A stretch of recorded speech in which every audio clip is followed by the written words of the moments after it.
بسم الله الرحمن الرحيم. هل أتاك حديث الغاشية؟ وجوه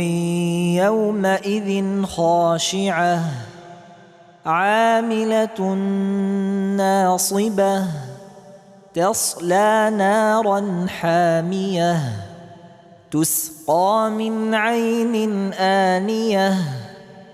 ليس لهم طعام إلا من ضريع لا يسمن ولا يغني من جوع وجوه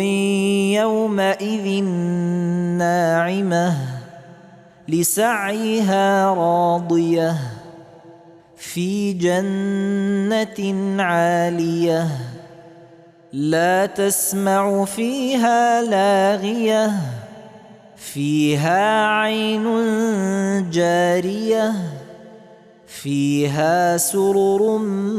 مرفوعة وأكواب موضوعة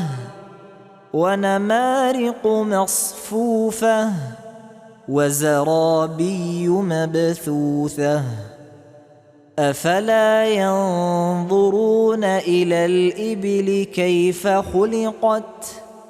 وإلى السماء كيف رفعت وإلى الجبال كيف نصبت وإلى الأرض كيف سطحت فذكر إنما أنت مذكر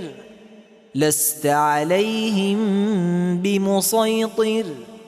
إلا من تولى وكفر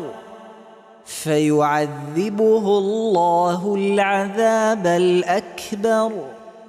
إن إلينا إيابهم